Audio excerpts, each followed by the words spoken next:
사도행전을 묵상하면서 또 함께 말씀을 나누고 있습니다. 사도행전 전체 속에서 중요한 세 가지 사건이 있다면 첫 번째는 2장의 오순절 성령 강림 사건이고, 두 번째 사건은 9장 말씀에서 바울의 회심 사건이고, 또 하나의 사건은 오늘 10장 말씀에서 나오는 이방인 고넬료 가정의 회심 사건입니다. 왜 이 세 가지가 중요하다고 말을 하는가 하면, 예수님께서 이 땅에 오셔서 마지막 사역을 마치고 부활 승천하실 때 하나님의 생명, 성령이 임하면 이 생명의 복음을 예루살렘과 온 유대와 사마리아와 땅끝까지 전하라, 이 말씀하시고 부활 승천하셨습니다. 하나님의 뜻은 모두가 다 구원받는 것인데 그 일을 위해서 십자가 지신 것이고, 그 일을 위해서 성령을 보내주신 것이고, 그 사명을 감당하라고 사도들을 세워주신 거 아니겠습니까? 그래서 성령 충만하면, 로마서 사도행 1장 8절 말씀과 같이 성령이 충만하면 나타나는 현상이 예루살렘과 온 유대와 사마리아와 땅끝까지 증인되는 일입니다. 성령 충만한데, 왜 성령 충만해야 되고, 성령 충만하다면 나타나는 모습은 바로 영혼 구원, 복음 전도, 선교와 연관되어 있습니다. 성령이 충만한데 선교에 관심이 없다면 그건 성령 충만함이 아닐 수 있습니다.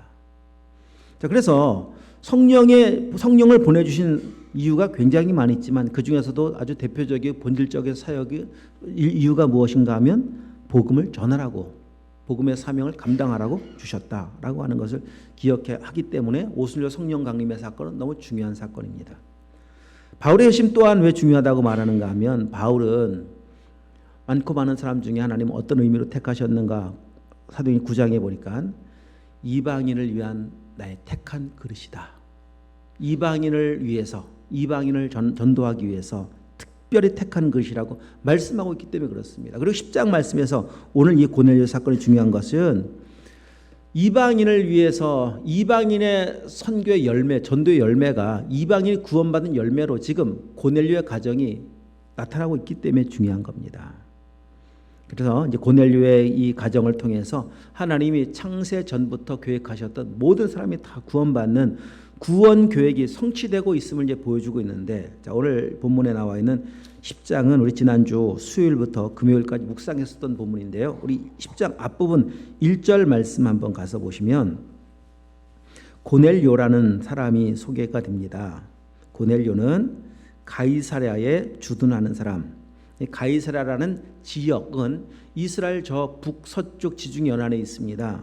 그곳에 살고 있었는데, 그곳에 살고 있었지만은 그는 원래 이탈리아 부대의 백부장, 로마 이탈리아 부대의 백부장이었던 사람이 당시 이 유대 땅이 로마의 지배를 받고 있었기 때문에 그 땅에 지배하고 있는 나라에 주둔해 온 아주 높은 지위를 가진 사람이 이제 이 고넬료라는 사람이었습니다. 자, 뿐만 아니라 2절에 보면 그는 경건하고 하나님을 경외하였고 백성을 구제하고 하나님께는 항상 기도하는 사람이라고 소개하고 있죠. 이방인이 이런 믿음의 모습이 있는 것이 또 참 귀하고, 또 한 가지 이방인 중에서도 높은 지위에 있는 사람이 이 믿음의 모습을 가지고 있는 것 역시 참 보기 드문 모습이 아닐 수 없습니다.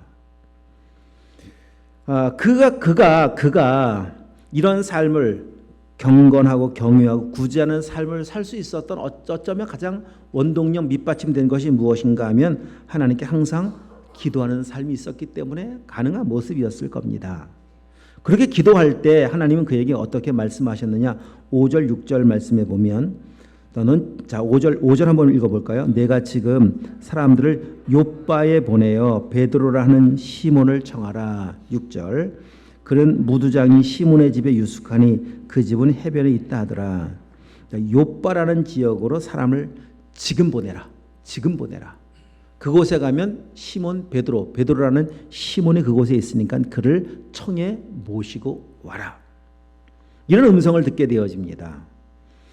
고넬료가 살고 있었던 지역은 요빠라고 말씀하고 있고, 가이사랴였고, 베드로가 머물고 있던 지역은 요빠였습니다. 가이사랴에서 요빠까지 거리는 약 50km입니다. 가까운 거리가 아닙니다. 뭐 지금으로 하면 뭐 차 타고 금방 갈 수 있습니다만 당시로 놓고 보면은 절대 가까운 거리가 아닙니다. 그 거리. 자, 그렇게 하나님이 욥바로 보내라고 말씀하고 있을 때 하나님은 또한 욥바에 있었던 베드로에게도 역사하시죠. 이 사람들이 이 말씀을 듣고 떠난 사람들이 도착할 무렵에 역사하세요. 참 하나님의 일하심은 시간을 초월하여 공간을 초월하여 일하십니다. 50km가 넘어도 괜찮습니다. 500km라도 역사하십니다. 믿으시죠? 지구 반대편에서도 하나님의 역사는 우리의 기도를 통해 나타날 수 있음을 보여줍니다. 그래서 참 기도가 얼마나 중요한가를 배우게 되어져요. 사도행전을 통해서 참 특별히 더한 하나님의 은혜가 기도를 통해 나타나는 것을 볼 수가 있는데, 우리가 잘 아는 예레미야 33장 2절 3절 말씀, 이를 행하는 여호와 그것을 만들어 성취하는 여호와 그 이름을 여호와라는 이가 이같이 이르도다. 다 함께 시작. 너는 내게 부르짖으라. 내가 내게 응답하겠고 내가 알지 못하는 크고 은밀한 일을 내게 보이리라. 아멘. 알지 못하는 크고 은밀한 일을 기도하는 사람 가운데 보여주시겠다고 약속입니다. 그러면 기도해야죠. 기도할 때 이런 일이 나타나리라 분명히 믿습니다. 자, 고넬료를 감동시키신 하나님은 베드로도 감동시키셨고, 그래서 결국은 고넬료와 베드로가 만나게 되어집니다. 사도행전 10장에 나오는 이야기인데, 자, 사실 고넬료가 베드로를 초청하는 것도 쉬운 일이 아니고요. 베드로가 고넬료의 부름을 받고 이 욥바까지 가이사랴까지 가는 일도 쉬운 일이 아닙니다. 다 쉬운 일이 아니에요. 한번 일단 고넬료 입장에서 생각해 보십시오. 베드로는 당시에 어떤 사람입니까? 최고의 사도입니다. 12제자 중에서도 가장 으뜸된 사도 베드로입니다. 한 번 설교하면은요 3,000명, 5,000명이 막 회심을 합니다. 오늘 이 시대로 말하면 진짜 능력의 종입니다. 위대한 부흥 강사입니다. 그런 사람을 한 가정에서 초청해서 우리 가정에 좀 오십시오. 이게 쉬운 일이겠습니까? 큰 대형 집회 만들어 놓고 초대해도요 막 날짜 기다려야 될 겁니다. 이런 분들은. 근데 한 가정에서 초대한다. 절대 쉬운 일이 아닙니다. 자, 또한 베드로 입장에서 생각해 본다면은 이방인과 만난다? 여러분 28절 한번 가볼까? 10장 28절 읽어보겠습니다. 이르되 유대인으로서 이방인과 교제하며 가까이 하는 것이 위법인 줄 너희가 알거니와. 당시 분위기가 그렇습니다. 유대인은 이방인과 만나지 않습니다. 이걸 불법으로 여겼습니다. 그러니 이 법을 어겨가면서 유대인의 일반적인 분위기를 어겨가면서 내가 누구를 이방인을 만나러 간다? 역시 베드로 입장에서도 쉬운 게 아닙니다. 그러니까 성령께서 각자에게 말씀하시지만 각자에게서 말씀하시는 성령의 인도하심을 따라 살아가는 것은 결코 쉬운 일이 아니었습니다. 그러나 베드로도 또한 고넬료도 그들은 기도하는 사람들이었고, 기도하는 그들의 특징은 무엇인가 하면 기도로 끝나는 것이 아니라, 성령의 음성을 들은 것으로 끝나는 것이 아니라 어려운 일이지만 순종했다라고 하는 겁니다. 그래서 기도와 행동은, 기도와 삶은 역시 동전의 양면과 같습니다. 기도하는 사람이 순종하고, 순종할 때 하나님의 은혜가 임하게 되어지고, 베드로와 고넬을 통해서 보여준 일입니다. 자, 그러면 이제 여기서 생각해 볼 문제가 하나 있습니다. 하나님이 지금 고넬료를 찾아가셔서도 말씀하시고 베드로를 찾아가셔서도 말씀하시고, 그러면은 어차피 고넬료가 구원받는 것이, 그의 가정이 구원받는 것이 목적이라면 굳이 이런 복잡한 과정을 거칠 필요가 있었을까? 이런 생각이 좀 들지 않습니까? 그냥 직접 말씀하시면 되잖아요. 고넬료에게 뭘 또 데려오라고 그러고 또 아니 어차피 말씀하실 거를 베드로 데려오라고 말씀하실 게 아니라 그냥 내가 너 구원하기 위해 왔다. 9장의 바울처럼 나는 내가 핍박하는 예수다 라고 하면서 그냥 구원하시면, 구원을 선포해버리면 될 것 같은데 왜 이런 과정을 굳이 복잡한 일을 행하셔야만 했을까? 자, 여러분, 이 질문과 함께 우리는 굉장히 중요한 사실을 이제 몇 가지 깨닫게 되어집니다. 하나님의 관심이 누구에게 있는가를 이제 보십시다. 어떤 사람에게 관심이 있으셨기 때문에 이 일을 행하셨는가? 첫 번째 관심의 대상 누굴까요? 고넬료겠죠, 그죠? 이방인인데 굉장히 경건합니다. 근데 아직 예수는 몰라요. 영접한 적이 없어요. 그래 하나님 보실 때 이를 구원해야 되잖아요. 구원하시려고 위대한 능력의 사도 베드로를 직접 그 집에 보내셔서 하나님이 구원하게 하시는, 그래서 오늘 본문 말씀과 같이 온 집안이 다 세례를 받았다. 첫 번째 관심의 대상 고넬료 맞습니다. 두 번째 관심의 대상은 누굴까요? 두 번째 고넬료만이 아닙니다. 이 사건에서 보여주는 굉장히 중요한 의미는 두 번째는 베드로예요. 베드로. 왜냐하면 그 말은 베드로가 구원받지 못했다라고 하는 것이 아니라 베드로도 역시 유대인인지라 유대인의 사고, 지금 고넬료를 부름받아 요바에 가는 게 부담스럽다. 참 위법인데 이런 마음이 베드로 가운데 있었습니다.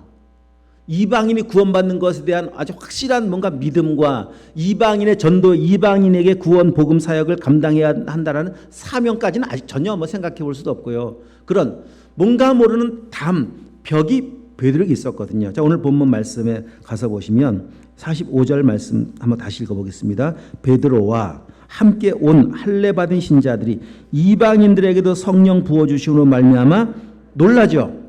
야, 이방인도 성령을 받네? 이게 베드로와 함께한 사람들이 다 놀랍니다. 그 말은 이방인은 이런 일이 일어날 거라고 생각하지 않았었거든요.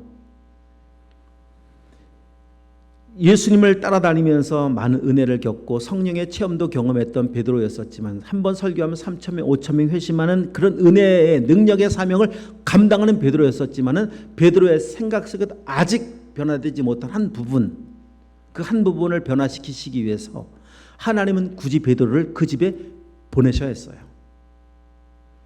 하나님의 온전함으로 서게 하시기 위해서. 더 나가서 세 번째 하나님의 관심의 대상이 누굴까요? 바로 유대인 전체입니다.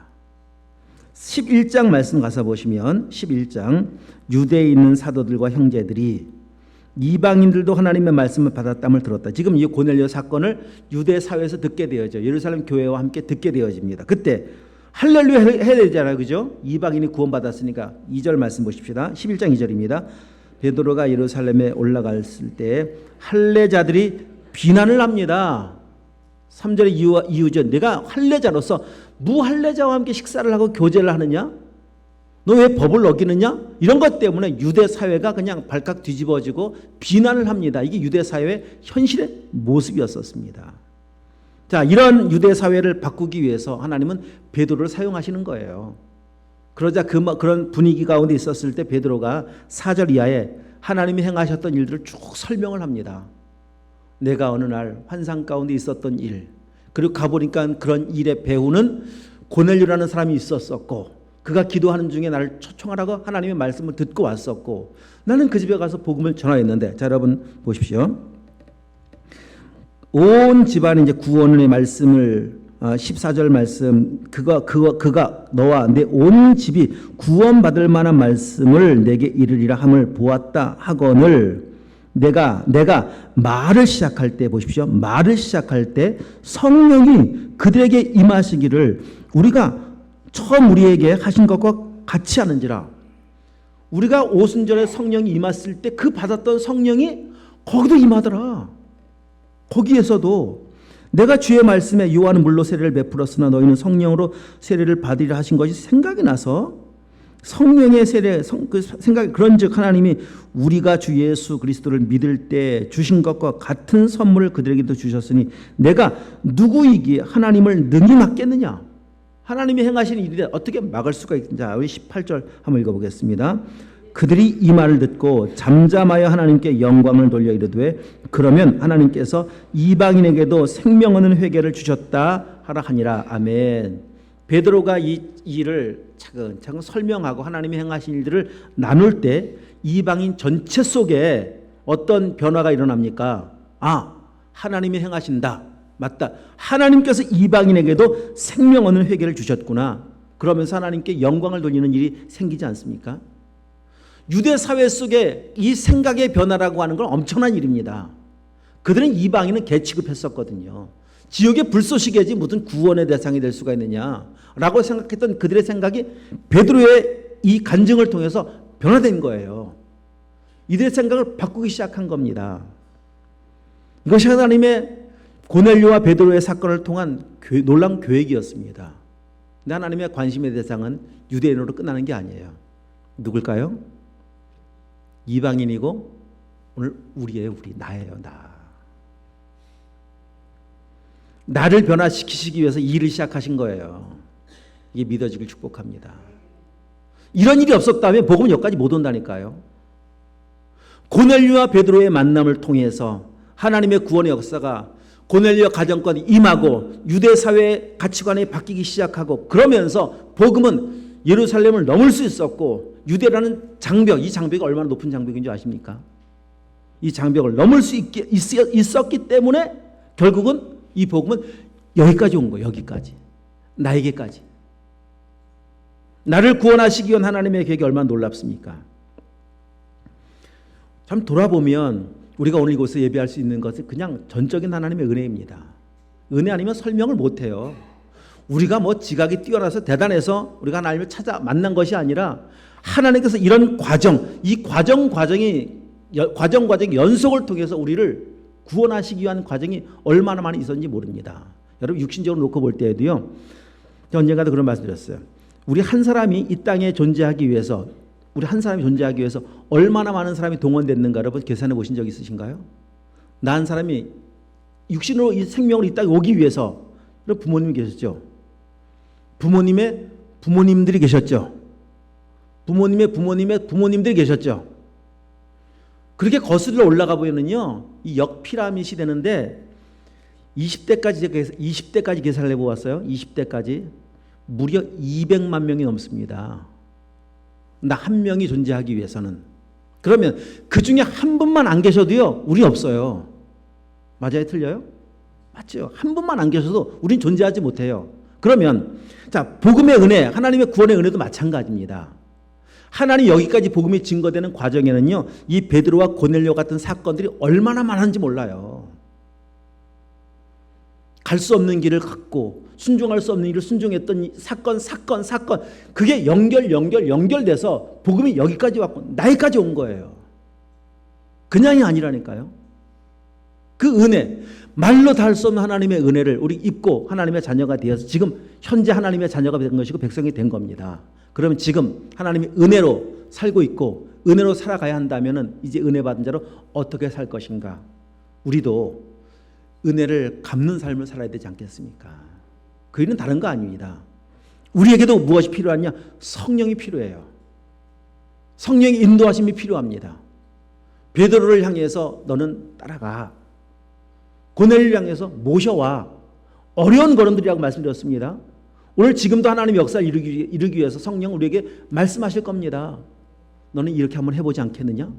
너 이 일을 해보지 않겠느냐? 여러분 북인도에 한번 가보라고 말씀하시는 분 안 계신가요? 저와 공 선생님에게 말씀하시는 건가요? 오늘까지예요. 감동하신다면 베드로도 마찬가지, 고넬료도 마찬가지고요. 갈 수 있는 환경이 아니라니까요. 갈 수 없는 핑계들은, 어제도 우리 성교 첫 모임 하면서 어떤 분은 말씀하시더라고요. 야, 성교 모임 하는데 한 분은 포항인가요? 포항에서도 오셨어요. 성교 모임 하러. 안 가려면 안 갈 수 있는 이유는 100가지가 된답니다. 근데 안 갈 수 있는 100가지 이유가 아니라 그냥 가야 하는 한 가지 이유 때문에 여기 왔습니다. 이런 말씀하시더라고요. 하나님의 뜻이 가는 거라면, 하나님의 뜻이 그것을 기뻐하신다면 하는 것이 지혜로움이고 믿음이고 은혜 받은 사람의 삶이 아니겠습니까? 정말 물어보십시오. 하나님께서 지금 나에게 무엇을 말씀하고 계신지. 뭐 인도 선교를 제가 초청하는 건 의미는 아니지만 지금 현실 속에서 당면한 문제 속에서 무엇을 원하시는지, 그 한 가지 사건 속에 내가 순종하는 그 일이 아무것도 아닌 일처럼 보일지 모르겠지만 아닙니다. 하나님의 큰 그림의 역사를 위해서 굉장히 중요한 일이에요. 그래서 오늘도 우리에게는 성령의 충만함이 필요하고, 그런 성령의 충만함을 삶을 살아갈 때 우리의 삶의 방향이 어디를 향해 나가는 건가 하면 하나님의 큰 그림이 있습니다. 하나님의 나라 완성이라고 하는 큰 그림에 내가 보조 맞추는 삶을 살아갈 수가 있어요. 우리 그 삶을 사시다가 다시 오실 예수 그리스도 만나는 은혜가 있기를 주님의 이름으로 축복합니다. 기도하시겠습니다. 하나님 아버지.